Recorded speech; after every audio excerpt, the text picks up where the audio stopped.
So Reza, what are you making here today? Making a flirt-pole. So flirt-pole is like a cat toy for a dog. It's actually really fun. If you've got a dog with high drive, like hunting, this is a fantastic toy. It's also a great toy for beginner people to a degree, so they don't get bitten. So it'll look something similar to this.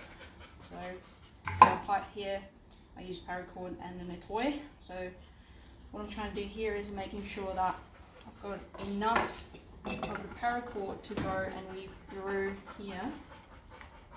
So it's going to go that way. And then we'll burn the end off. So we can sharpen the end a little bit because I've got to get it through those holes down there. There we go. Oh. So I'll do that. I'll use my glove. Got my little candle.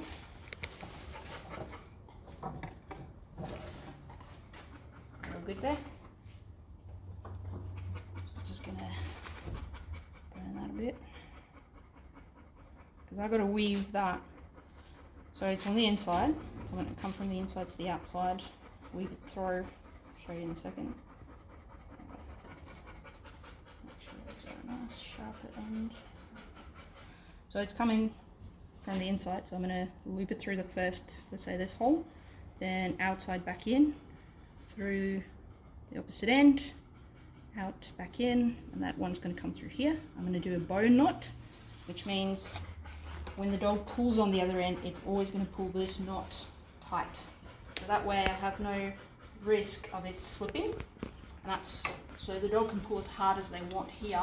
I've got that entire section of pipe here to support it, and the harder they pull, the stronger the knot stays. So that's the design that I've played with for a while. Alright, so let's see if I can do this. So we're going to go on the inside,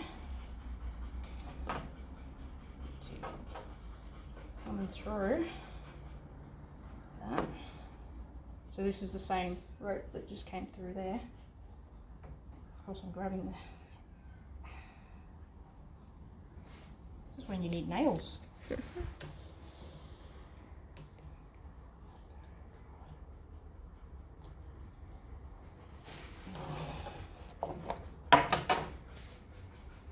bend it the wrong way, that's all. So I'm going to come through. Okay, so that's on the inside now. Through that way.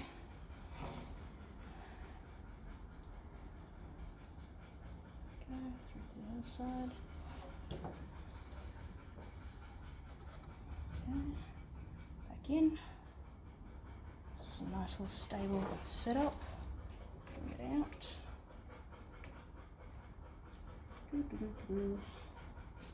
Okay. Nice. So that entire thing is now nice and supported. So even if I didn't tie a knot, it can still hold it. We want to make sure we got it on there. Should be enough rope. Okay. I'm going to grab the end.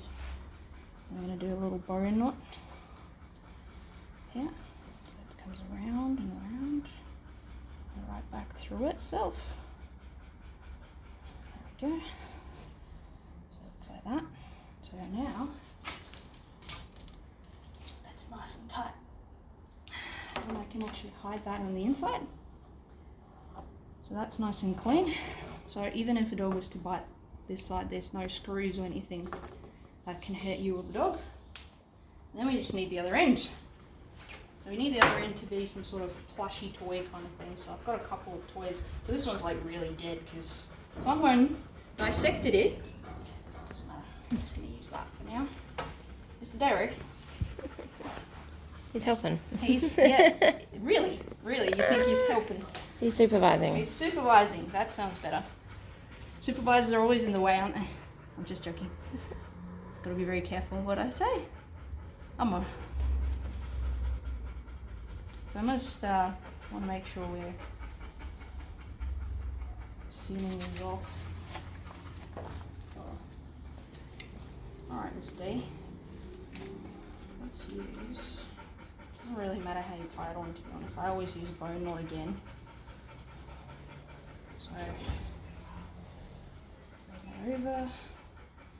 So loop it through. I actually have no idea. You can YouTube bow knot yourself, because knot skills are actually really important for many reasons. So I might as well learn.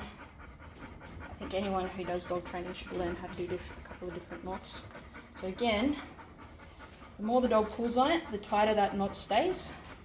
So I really want to make sure we use that dog's. Well, you ready? Let's see what Derry thinks of it.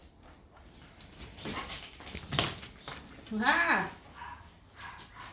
You like it? So you can see that weight's being taken by that entire pole, where if I only did it at the front, it's just that front bit that's going to take on all that strain. And the harder Derry pulls, tighter the knot at the end, so it's more secure.